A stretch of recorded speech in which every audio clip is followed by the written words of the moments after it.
Nous sommes à Cannes au MIPIM 2023 et nous sommes rejoints sur le plateau de BITV par M. Philippe Depoux, qui est président de La Française Real Estate Managers.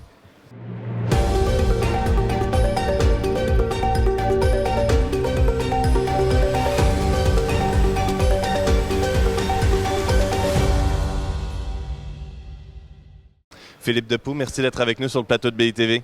Bonjour.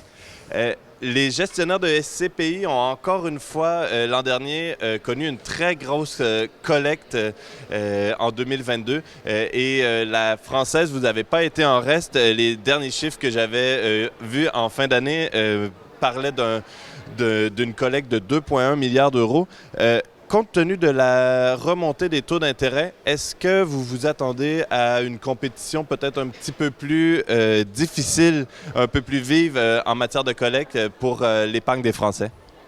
Alors d'abord une petite correction en fait parce que nos chiffres de fin d'année définitifs sont sortis et donc on était plutôt à 2,5 milliards de collecte brute. Alors tout confondu, c'est-à-dire côté grand public pour environ 2 milliards, ce 2 milliards se décomposant en gros en 1,5 milliard collecte brute côté SCPI, à peu près 500 millions de collecte côté OPCI grand public et surtout SCI de fonds d'assureurs et puis environ 500 millions de collecte côté institutionnel. Qui était une petite année côté institutionnel.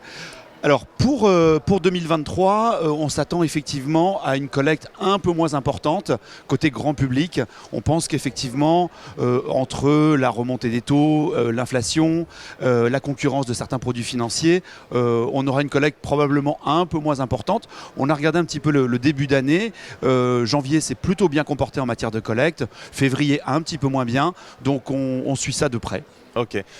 On a parlé de la collecte. Il faut aussi parler de la transaction parce que vous avez pas chômé sur ce front-là non plus.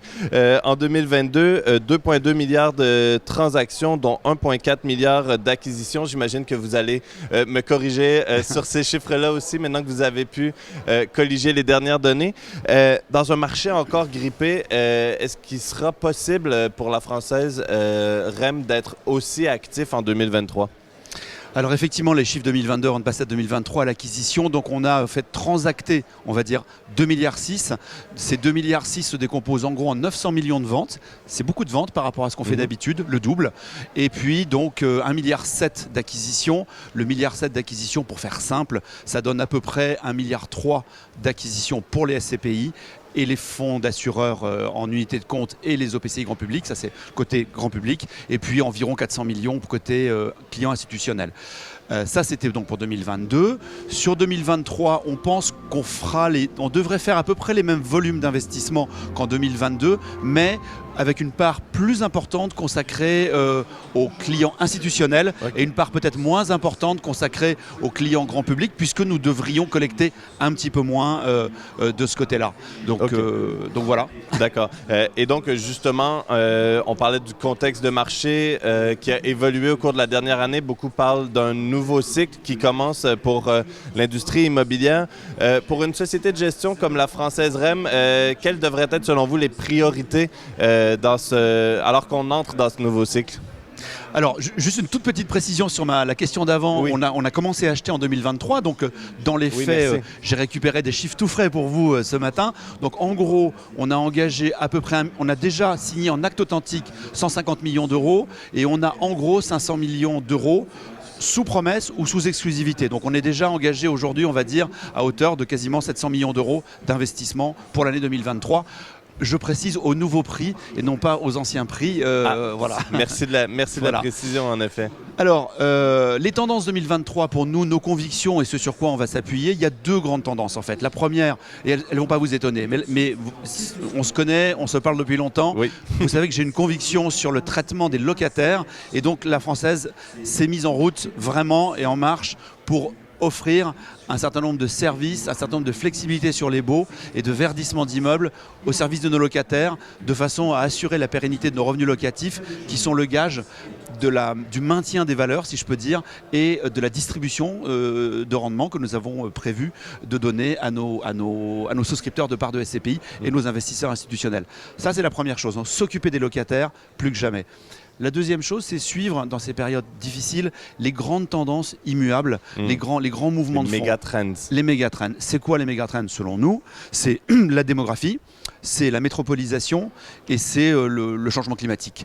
Donc sur ces trois thèmes, vite fait, la démographie, c'est aller acheter des actifs qui se tournent vers la démographie d'aujourd'hui, le vieillissement de la population, l'éclatement des cellules familiales, c'est le logement et le résidentiel géré.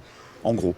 La mondialisation, c'est vraiment... La démondialisation, excusez-moi, c'est vraiment la recentralisation sur les villes. Ça rejoint d'ailleurs la métropolisation. C'est les chaînes de distribution, donc la logistique du dernier kilomètre. Et la métropolisation, c'est le retour vers la centralité et les unités où on met ensemble les bassins d'emploi et les bassins de consommation. Et puis le dernier sujet, c'est le changement climatique. Et donc là, c'est s'attaquer, ça paraît maintenant une évidence, mais la Française est en route sur le sujet depuis longtemps, sur l'atténuation et sur l'adaptation des immeubles face au changement climatique. D'accord. D'où l'importance, comme vous le soulignez lors du colloque de l'IEIF en novembre, d'accorder une attention particulièrement accrue à l'asset management, si j'ai bien compris. C'est la clé. C'est la clé. On a vécu, je le dis, je le redis, on a vécu 12 ans en gros de facilité immobilière grâce à la baisse des taux de rendement. Cette période, elle est terminée. Elle est même plutôt en train d'aller dans l'autre sens avec un rééquilibrage, on va dire, à tout le moins entre les bailleurs et les locataires. Et donc, il faut encore plus que jamais faire un asset management immobilier hyper actif, même proactif. Merci beaucoup Philippe Depoux pour cet éclairage. Je vous en prie. Merci à tous et toutes aussi d'avoir été avec nous. Je vous dis à bientôt sur le plateau de BITV au MIPIM 2023.